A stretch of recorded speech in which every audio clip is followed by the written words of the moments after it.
The message that ended my marriage did not arrive with thunder, screaming, or the dramatic collapse people imagine when betrayal finally steps into the light. It arrived quietly on my husband's phone while I was standing barefoot in our kitchen, folding napkins for a charity gala that was supposed to celebrate the lives we had saved together. "After tomorrow night, everyone will know I belong beside you."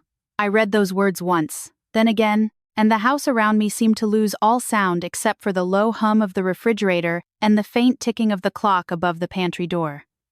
My name is Claire Bennett. I was 42 years old, a former head nurse, a wife of 18 years, a mother of 2, and the woman people used to call the heart of Mercyview Cardiac Foundation before my husband, Dr. Adrian Bennett, learned how to turn gratitude into applause and applause into power. To the city, Adrian was a miracle worker in a tuxedo, the surgeon with steady hands and softer eyes, the man who performed impossible operations, and then stood under gala lights, speaking about compassion as if he had invented it. To me, he was the man who once slept in a plastic chair beside me during 12-hour shifts, the man who held my hand after our first patient fund dinner raised only $11,000, the man who promised me that if we ever had influence, we would use it to protect families who had nothing left but hope. That was the man I had married. The man upstairs that night, taking a long shower before tomorrow's hospital gala, had become harder to recognize. His phone sat on the marble island beside a stack of donor cards and place settings. He had left it there carelessly, because men who feel untouchable stop hiding the small things. The screen glowed again before I could move. Vanessa Cole. I knew the name too well. Director of Development, 35. Beautiful in the polished way of women who understood lighting, donors, and lonely, powerful men. She had joined Mercyview 9 months earlier, brought in by Adrian to rebuild the foundation's public image. She wore red lipstick to board meetings, touched people's arms when she spoke, and always called me Claire, sweetheart, with a smile that never reached her eyes. I had ignored the perfume on Adrian's jackets. I had ignored the late-night strategy calls. I had ignored the way Vanessa began appearing in photographs where I used to stand, beside Adrian at ribbon cuttings, behind him at press conferences, smiling just close enough to be explained and just close enough to be understood. But that message could not be ignored. "After tomorrow night, everyone will know I belong beside you." My hands went cold, but they did not shake. That surprised me. I thought betrayal would make me wild. I thought I would scream his name up the stairs, demand answers, throw the phone against the backsplash, and watch glass scatter across the floor like the pieces of my life. Instead, something inside me became terribly still. I picked up the phone. His passcode was still our daughter's birthday. Of course it was. Adrian had never feared me enough to change it.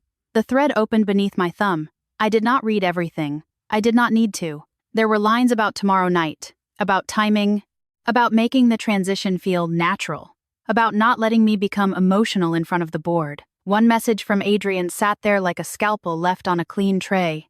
"Once they understand she needs rest, no one will question the change." She, me. I placed the phone down exactly where I had found it and stared toward the staircase. Water ran behind the bathroom door upstairs, steady and hot, washing over the body of a man who thought he could walk clean into a new life while leaving me stained with the old one. The gala program lay open on the counter. Mercyview Cardiac Foundation Annual Charity Gala, honoring Dr. Adrian Bennett for visionary leadership. There had been a time when my name sat beside his on every invitation. "Claire and Adrian Bennett invite you to stand with Mercyview families." But this year, my name had become smaller, then optional, then absent from the keynote page entirely. I had told myself it was a design decision. I had told myself Vanessa handled the program and probably forgot. Women can survive for years by feeding themselves gentle explanations. That night, I stopped feeding myself. I opened Adrian's laptop, which sat beside the donor cards, still awake from whatever he had been working on before his shower. A draft speech filled the screen. I read the first lines with a numbness that quickly hardened into something sharper. He would speak about the future of the foundation, about a new era of leadership, about the importance of preserving patient dignity. Then came a paragraph about me. "Claire has given deeply to this mission, but the years have taken a toll, and our family has chosen to support her as she steps back from public responsibilities." I sat down on the kitchen stool because my knees threatened to fold. "The years have taken a toll. Our family has chosen." He had written my disappearance as an act of love. I scrolled lower. Vanessa Cole would be introduced as the new executive director of patient outreach and donor relations. The woman who had texted my husband about belonging beside him was not just taking his arm. She was taking my place, my work, my history, my voice in the foundation I helped build from folding chairs, borrowed coffee, urns, and desperate parents who could not afford their children's surgeries. A sound came from upstairs.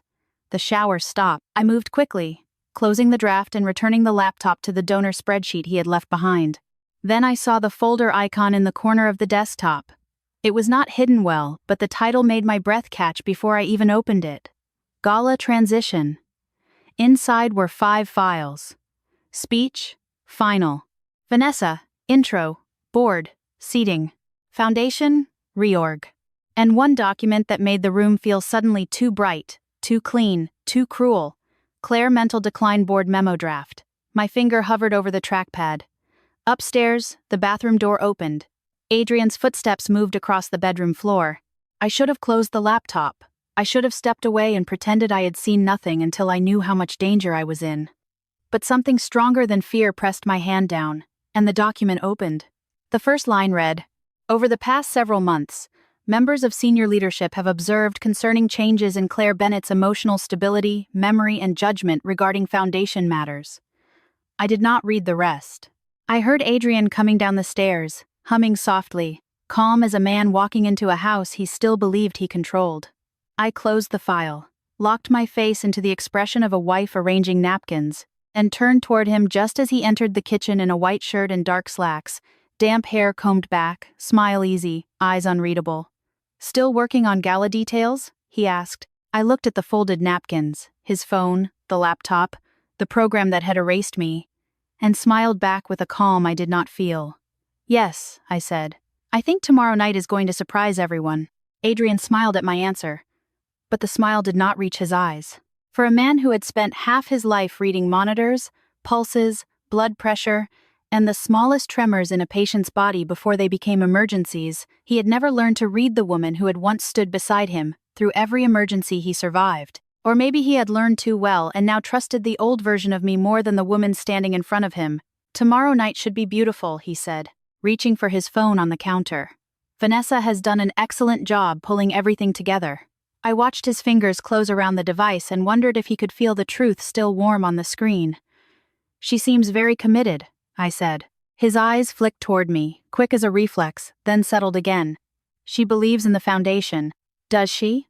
He gave a soft laugh, the kind he used when I questioned something he wanted to make sound small. "Claire, don't start. You've been tense for weeks." There it was, placed gently between us like a diagnosis. Tense. I had spent years in hospitals learning that language could be anesthesia. A doctor could soften a wound with the right word. A husband could soften a trap the same way. "I'm not starting anything," I said. "I'm folding napkins." Adrian walked to the wine fridge, pulled out a bottle of sparkling water, and poured himself a glass as if this were any other evening. "I know the gala is hard for you. Big rooms, donors, old memories. You haven't been yourself since you stepped back from the foundation." I almost asked him when exactly I had stepped back, because I did not remember choosing it. I remembered being excluded from meetings one calendar invite at a time. I remembered Vanessa saying the donor language needed a fresher emotional voice. I remembered Adrian telling me the board wanted streamlined leadership, that I should enjoy having more time, that after years of service I had earned rest. Rest. Another gentle word sharp enough to cut a woman out of her own work. "Maybe I've been watching," I said. He leaned against the counter and studied me. "Watching what?" I lifted one folded napkin and placed it on top of the stack. "Everything." A brief silence opened. Then he set down his glass and crossed the kitchen, lowering his voice with practiced tenderness. "Claire, listen to me. I need tomorrow night to go smoothly. For the patients. For the donors. For the hospital. If something feels emotional for you, we can talk about it after." I looked at his hand as he reached toward my shoulder. Once, that touch would have calmed me. Now it felt like a test. I stepped away before he made contact. His hand hung there for half a second, then dropped. The mask shifted. Not enough for strangers to notice, but enough for me. "You're proving my point," he said quietly. "What point?" "That you're reacting before you understand." I wanted to say I understood plenty. I understood Vanessa's message. I understood the Gala speech. I understood the board memo with my name on it. But the old nurse in me, the one who knew how to keep pressure on a wound without panicking, told me to wait. "I'm tired," I said. "I'm going upstairs." He watched me leave the kitchen, and I felt his eyes on my back all the way to the staircase. In our bedroom, I did not turn on the light. I sat on the edge of the bed and listened to him moving around downstairs. Cabinets opening, laptop closing, phone buzzing once, then twice. I imagined him texting Vanessa, warning her that I was acting strange, that the transition might need to be handled carefully, that tomorrow night would still work if everyone stayed calm. That was the part that chilled me most, not the affair, not even the humiliation of another woman preparing to stand in my place. It was the machinery around it, the soft professional machinery of concern, memo drafts, seating charts, titles, and speeches. A man who wants to leave may break your heart. A man who wants to leave cleanly may destroy your name first. When Adrian came upstairs, I pretended to be asleep. He stood in the doorway for a while. I felt him there, measuring me. Then he went into the bathroom, brushed his teeth, and got into bed without touching me. His phone glowed faintly under the blanket once before he turned it face down. I did not sleep. At 3:18 inches the morning, when his breathing had deepened, I slipped out of bed and went downstairs.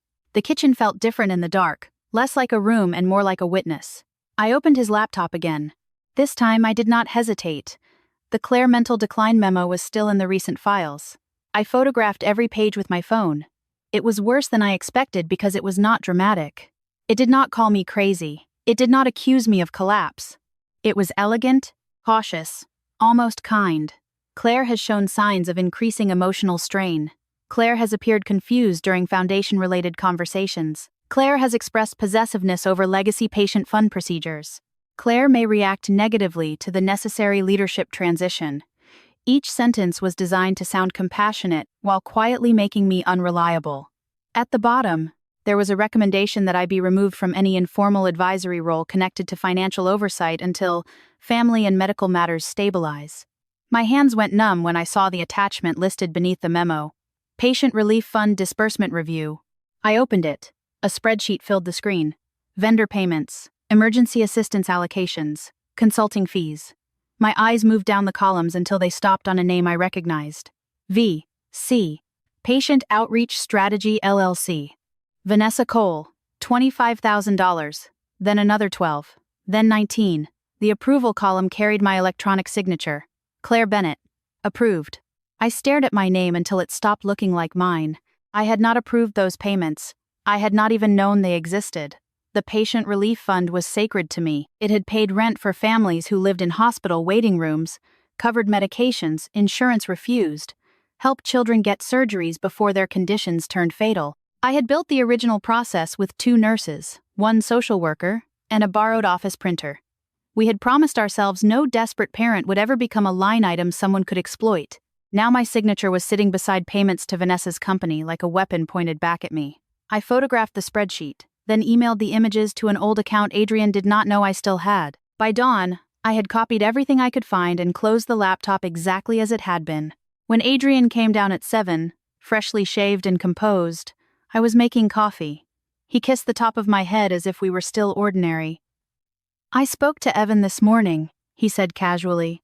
My son's name landed like a glass breaking inside me. "Why?" "He's flying in early for the gala. I thought it would help to have the family together. He's worried about you." I turned slowly. "You told him I'm unwell?" Adrian's face softened with perfect injury. "I told him I'm concerned. There's a difference." Before I could answer, my phone rang on the counter. "Evan." I looked at Adrian. He looked back at me with quiet confidence. I picked up.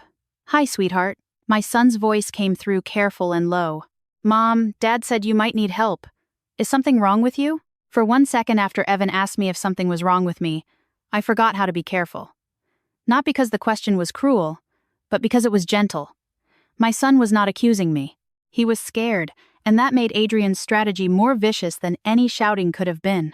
A lie told through concern does not look like a weapon at first. It looks like love.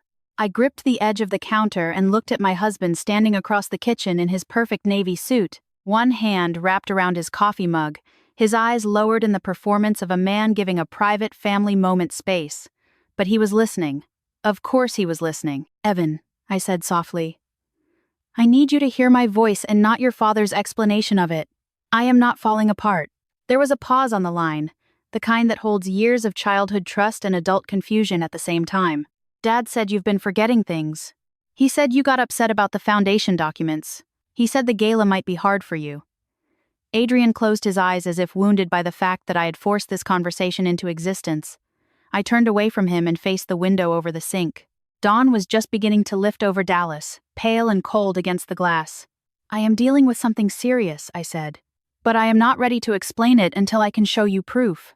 Promise me you won't choose sides before you see everything." Evan exhaled. "Mom, I don't want to choose sides." "Then don't let anyone make you." When we hung up, my hand was shaking. I set the phone down before Adrian could see it. He came closer, slow and careful, the way he approached families before giving bad news. "That was unnecessary," he said. "What was?" "Dragging Evan into your suspicions." I turned then, and the calm on my face surprised even me. "You called him before breakfast to tell him his mother might need help." "Because I'm worried about you." "No," I said. "You're worried about what I might find."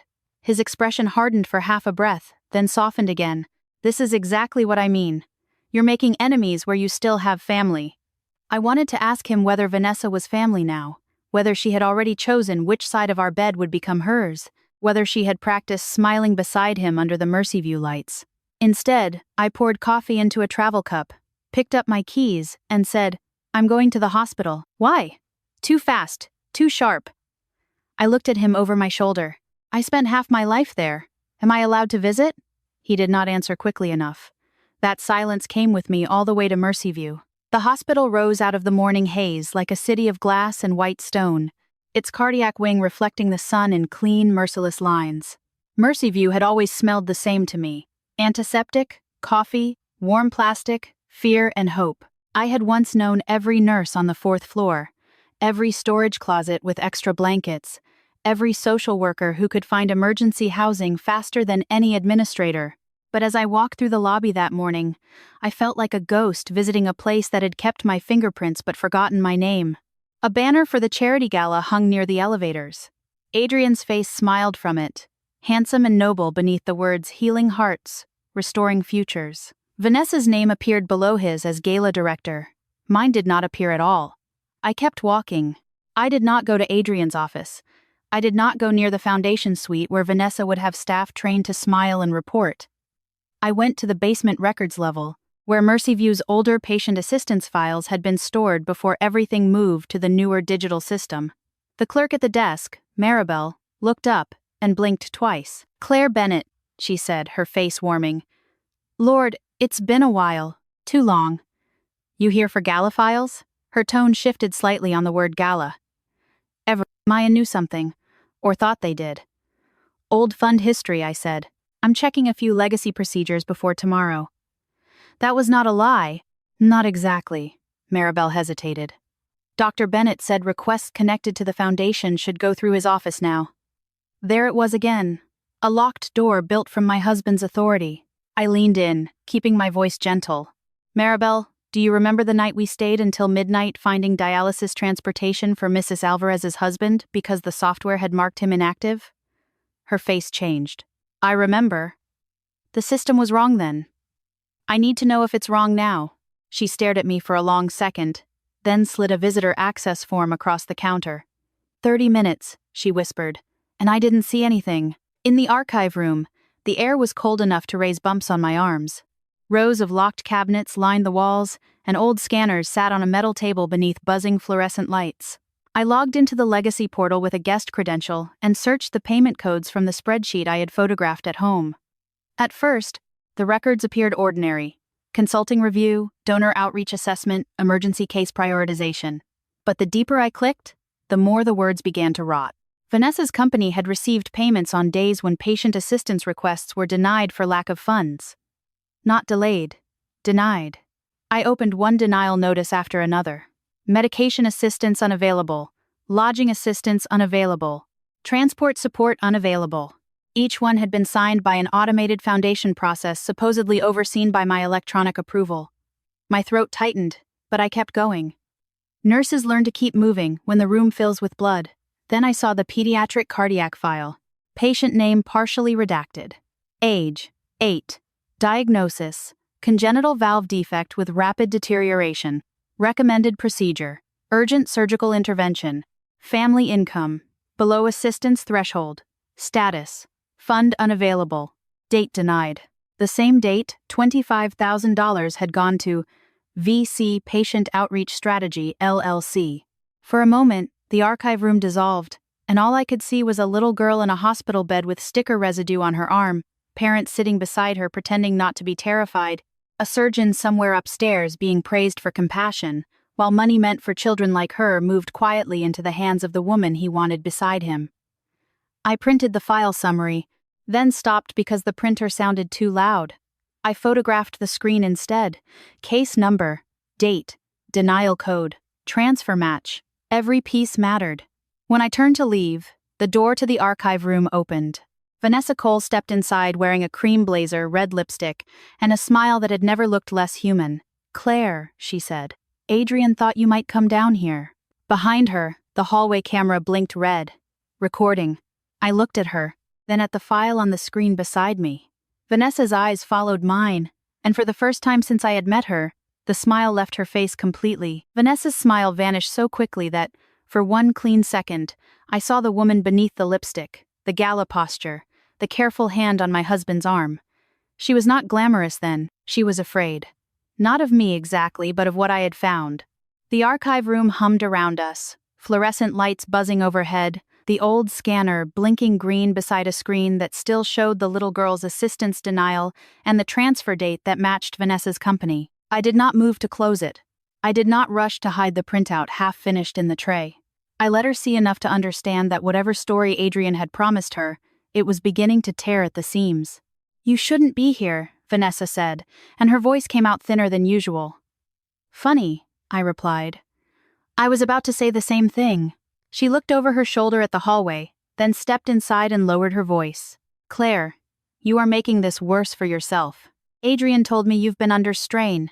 Everyone understands. No one wants this to become humiliating." There it was again, the velvet rope around my throat. Everyone understands. No one wants humiliation. The language of people who had already decided the truth was less important than keeping the room elegant. I picked up my phone and held it casually at my side, thumb resting against the camera button. What exactly would humiliate me, Vanessa? Finding out my husband is sleeping with the woman he plans to put in my place? Or finding patient relief money routed to a company with your initials on it? Her face hardened. "You have no idea how foundation finance works anymore." I almost laughed. Adrian must have coached her with the same line. Women like Vanessa were dangerous, not because they stole husbands. Husbands who could be stolen were already gone. She was dangerous because she had learned the institution's language well enough to make theft sound like modernization. "I know enough to recognize a denied pediatric cardiac request," I said. "I know enough to recognize my electronic signature on approvals I never touched. And I know enough to know the hallway camera outside this room is recording both of us right now." Her eyes flicked to the red light beyond the glass panel in the door. That tiny movement gave me more than a confession would have. She had forgotten the camera, or she had assumed the footage belonged to Adrian. "You should leave," she said, "before I call security." "Call them." I stepped aside and gestured toward the screen. "Tell them you caught me looking at patient assistance records tied to payments made to your company. Let's start the conversation downstairs." For a moment, I thought she might slap me. Instead, she leaned closer, and the perfume I had smelled on Adrian's shirts drifted between us like evidence. "You don't understand what you're fighting," she whispered. "Tomorrow night, the board will hear what Adrian needs them to hear. By the time you try to explain yourself, you'll sound exactly like the memo says you will." There it was. Not the whole truth, but enough. I kept my face still while my phone recorded at my side. "Thank you," I said. Her brows pulled together. "For what?" "For clarifying." I walked past her before she could answer, carrying nothing obvious except my purse, though the important things were already inside my phone. Screenshots, case numbers, her threat, her face beneath the red camera light. I expected Adrian to call before I reached the parking garage. He did. I let it ring. He called again. Then a text appeared. "Claire, do not make a scene at the hospital. Come home." I looked at those words and felt something settle inside me. Men like Adrian feared scenes because scenes created witnesses. I did not go home. I drove to a small law office tucked between a pharmacy and a tax consultant 15 minutes from Mercyview, a place so plain Adrian would have dismissed it. Daniel Reeves had been recommended years ago by a nurse whose brother survived a wrongful termination case after reporting unsafe surgical staffing.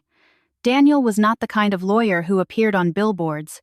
He was older, quiet, with silver hair, tired eyes, and the watchful patience of someone who knew powerful men were most dangerous when they sounded reasonable. He took me into his office, closed the door, and listened without interrupting as I told him everything from Vanessa's message to the mental decline memo, the forged approvals, the pediatric file, and the confrontation in the archive room. I showed him the documents on my phone. I played Vanessa's words. By the time I finished, Daniel had removed his glasses and was rubbing the bridge of his nose.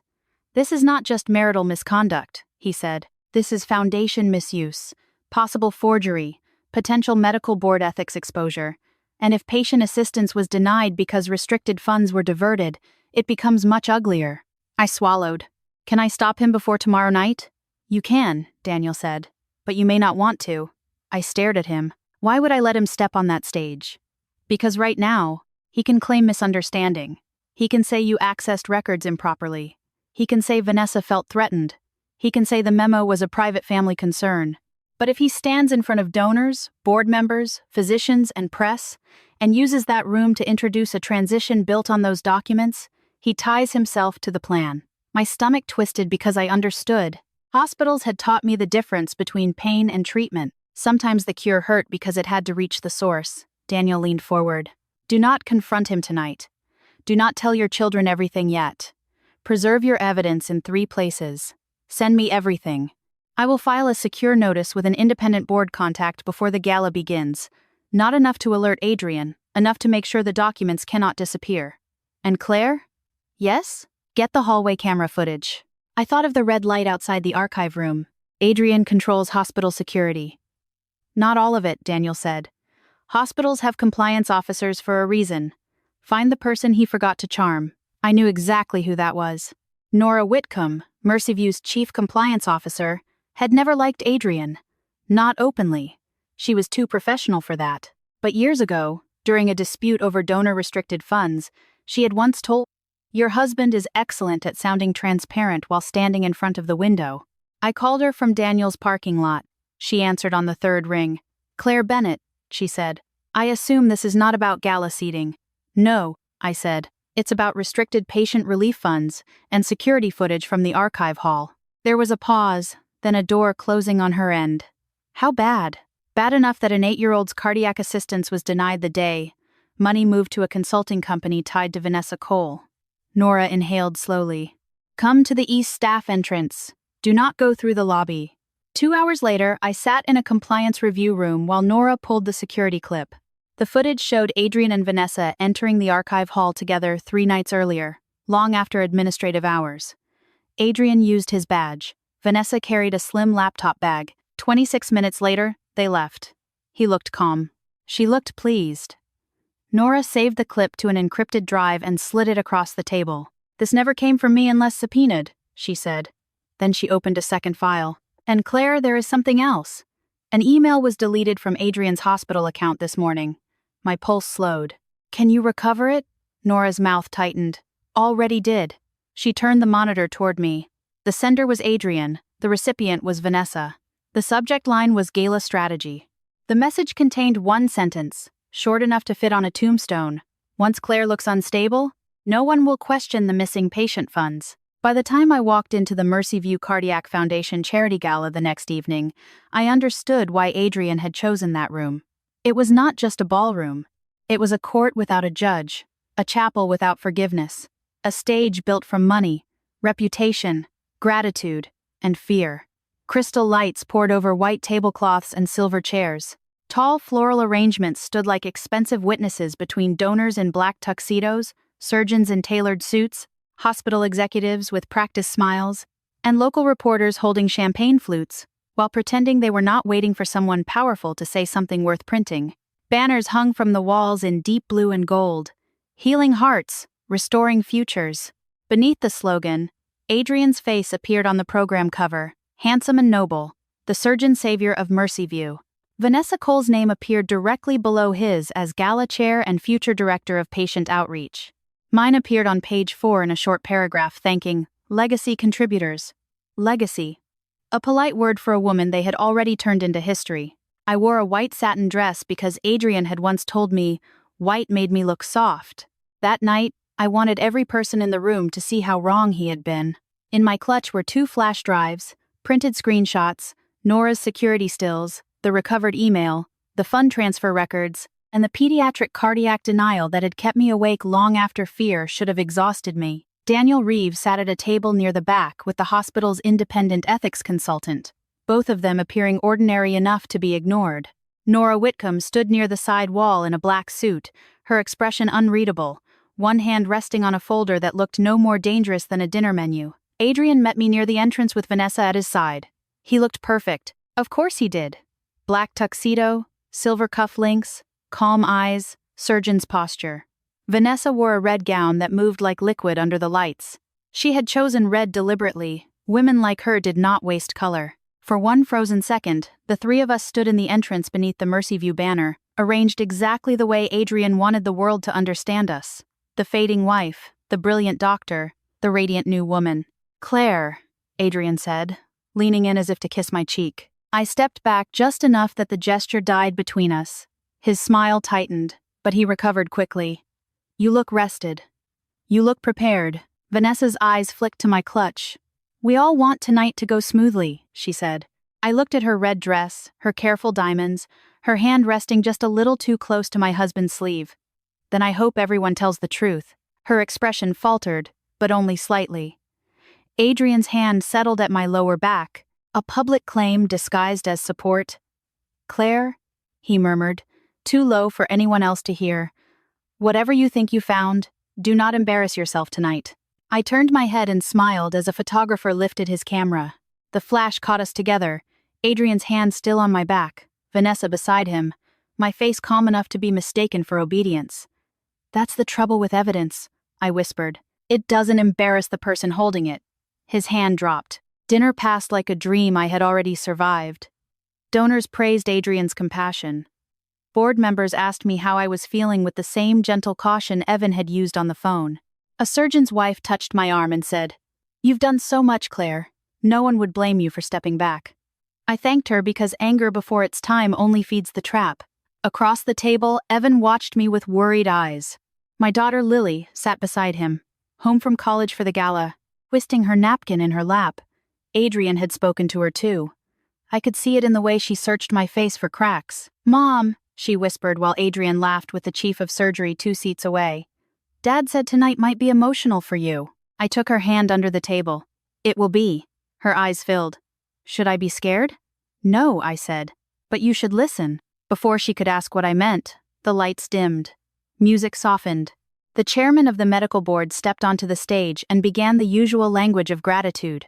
Donors, miracles, families, futures. He introduced Adrian as a man whose hands had saved lives and whose vision had changed the city. Applause rose around me like a wave. Adrian stood, kissed Lily's forehead, squeezed Evan's shoulder, and walked to the stage, while Vanessa watched him with the intimate pride of someone waiting for a public coronation. He took the microphone with the ease of a man born beneath lighting. "Tonight," he began, "we gather not for ourselves, but for the patients who trusted us when fear was louder than hope." The room softened immediately. Adrian knew how to use suffering without appearing to exploit it. He spoke of children who needed surgery, parents who slept in waiting rooms, nurses who carried families through impossible nights. He even spoke of me. "My wife, Claire, was there at the beginning," he said, turning toward my table. "The spotlight found me, pale and bright. Her heart for patients helped shape this foundation." Applause came, warm but cautious. I nodded once. "But every mission must grow beyond its first hands," Adrian continued. "Every family, every institution, every act of service eventually faces transition. Over the past year, Claire has needed privacy, rest, and the loving support of our family as she steps away from responsibilities that became too heavy." The room shifted. Not loudly. Worse. Softly. Sympathy moved across faces like fog. Lily looked down. Evan stared at his father. Adrian lowered his voice. I ask this community to honor her with compassion, not questions. My pulse slowed. There it was. The board memo turned into a blessing. He was burying me with kindness. Then Vanessa rose from her chair, glowing in red, and walked toward the stage as Adrian extended a hand to her. And so, with deep confidence in the future, I am proud to introduce Vanessa Cole as the new leader of our Patient Outreach and Donor Relations Initiative. The applause began before she reached him. Some people clapped because they believed. Some because they were relieved to be told what the truth was before they had to think. Vanessa took Adrian's hand. Their fingers touched too long. It was small, but the front tables saw it. I saw it. My children saw it. Adrian smiled at her, then turned back to the room. Vanessa has brought clarity, strength, and new energy to Mercyview, at a time when our foundation needed it most. He paused, then looked toward me with a tenderness so false it felt obscene. Claire, if you feel able, we would be honored if you came up and allowed this room to thank you for all you once gave. Once. That single word cut through the last thread of hesitation inside me. I stood. The room applauded gently, as if encouraging a fragile patient to take her first steps. Lily whispered, "Mom?" Evan rose halfway from his chair, but I shook my head once. Not yet. I walked toward the stage slowly, clutch in hand, every heel strike clear against the polished floor. Adrian held out his hand to help me up the steps. I did not take it. Vanessa's smile tightened as I passed her. At the podium, I looked out at the donors, doctors, reporters, board members, my children, the compliance officer, the lawyer at the back, the husband who thought he had written my ending, and the woman wearing the color of victory beside him. I placed my clutch on the podium, opened it, and removed the first folder. "Thank you, Adrian," I said into the microphone. "You're right about one thing. Tonight is about the patients." The applause faded. Adrian's eyes sharpened. I held up the file with the little girl's redacted case number visible beneath the lights. So before Vanessa takes my place, I think the board should see exactly which patients paid for her promotion. The silence that followed my words did not fall all at once. It spread, table by table, like a monitor flatlining in slow motion. The applause died first at the front, where the medical board sat with polished smiles still trapped on their faces. Then the donors stopped clapping. Then the surgeons. Then the reporters near the side wall lowered their glasses and lifted their phones. Adrian stood beside me beneath the stage lights, one hand still extended from the gesture he had used to invite me into my own erasure. Vanessa's face, so triumphant seconds earlier, tightened into something sharp and frightened. "Claire," Adrian said softly, leaning toward the microphone as if tenderness could still control the room. "This is not the time." I looked at him, then at the file in my hand. That's what people say when the time finally belongs to someone else. A murmur moved through the ballroom. I opened the folder and held up the first page. This is a redacted patient assistance file. An 8-year-old girl with a congenital valve defect was denied urgent support from the Patient Relief Fund because the system marked funds unavailable. I turned toward the board. The denial was processed the same day $25,000 left that fund and went to VC Patient Outreach Strategy, LLC. Vanessa took one step back. The board chairman, Dr. Harlan Pierce, stood slowly. "Mrs. Bennett, are you alleging that restricted patient funds were diverted?" "I'm showing you the records," I said. "You can decide what they allege." Adrian moved closer, his voice low but no longer smooth. "Claire has accessed private files while under emotional distress. This is exactly the concern I raised." There it was, the trap snapping shut around empty air. I removed the next page from the folder and placed it under the document camera connected to the large Gala screen. The room turned toward the display as my electronic signature appeared beside multiple transfer approvals. "This is my name," I said. "But it is not my approval. I did not sign these transfers. I did not authorize payments to Vanessa's company. And I did not remove money from families waiting for help." Adrian reached for the microphone. I turned before his fingers touched it. "If you call me emotional one more time, Adrian, I will play your email first instead of last." His hand stopped. That was the moment my children understood there was more. Evan stood near our table, his face pale, his eyes fixed on his father. Lily had one hand pressed to her mouth, tears shining under the chandelier light. I hated that they had to see him this way, but I hated more that he had tried to make them doubt me before they knew what he had done. I inserted the flash drive Nora had given me. The screen shifted to security footage from the archive hall. Adrian appeared first, using his hospital badge after hours. Vanessa followed close behind, carrying a laptop bag. The timestamp glowed at the bottom of the video, 3 nights before the forged approvals were finalized. No one spoke.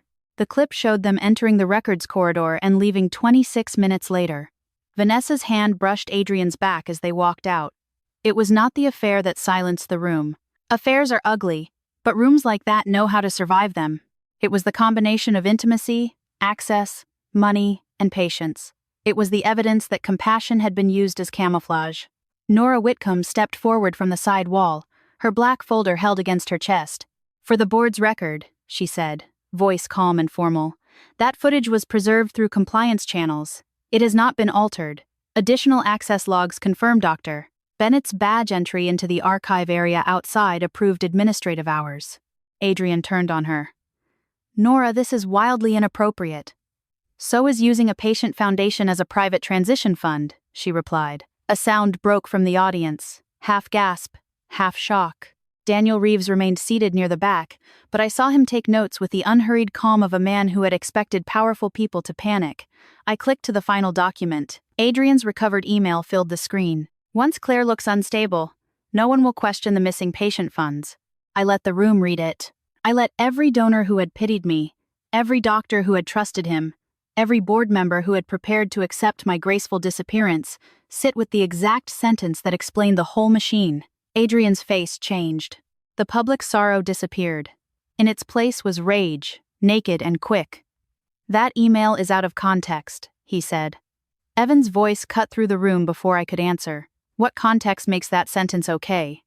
Adrian turned toward our son, and for the first time in his life, he had no fatherly answer ready.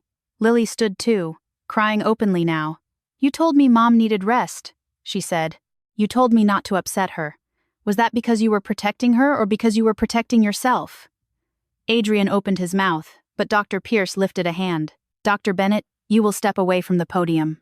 The authority in his voice changed the air. 2 board members rose. A hospital attorney hurried from the back table. Vanessa turned toward the side exit, but Daniel stood and blocked the aisle without touching her. "Miss Cole," he said, "leaving before the board requests your cooperation would be unwise." She froze, red dress bright under the lights, no longer looking like a woman about to inherit anything. Dr. Pierce faced the audience, his voice strained but clear. "The Mercyview Medical Board will immediately suspend Dr. Adrian Bennett from Foundation Authority pending independent review. All Patient Relief Fund accounts are frozen effective tonight. Compliance will preserve all records." The room erupted then, not in applause, but in voices. Donors demanding answers, reporters whispering into phones, doctors turning toward one another in disbelief. I stepped back from the microphone. My legs suddenly felt weak, not from fear, but from the weight of finally setting down something I had carried alone for too long. Lily reached me first. She climbed the stage steps and wrapped her arms around me so tightly I could feel her trembling. "I'm sorry," she whispered. "I thought maybe Dad was right." I held her face between my hands. "You were given a story by someone you trusted. That is not your fault." Evan came next, his jaw clenched, his eyes wet. "Mom," he said, voice breaking, "I should have waited before asking if something was wrong with you. You asked because you cared," I told him. "That is different from accusing." Across the stage, Adrian stood surrounded by board members, his perfect tuxedo suddenly looking like a costume after the play had ended. He looked at me once, not with love, not even with regret, but with disbelief that I had refused the role he wrote for me. I looked back without hatred. Hatred would have tied me to him longer than love already had. That night did not fix everything. The investigation lasted months. The divorce hurt in ways evidence could not numb. Some patients had to be contacted, some donors had to be repaid, some reputations never recovered. But the little girl whose file I held received emergency support from a restored fund, and that mattered more than every headline that followed. I did not save my marriage. I saved my name, my children's trust, and the truth Adrian thought he could bury under concern. If you have ever been called unstable for noticing the truth, too emotional for asking questions, or too difficult because you refuse to disappear quietly, remember this: calm is not surrender, and silence is not weakness when you are gathering the proof that will finally speak. If this story touched you, tell me where you are watching from, leave your thoughts in the comments, and share this with someone who needs to know that one day, The room that doubted them may become the room that hears the truth.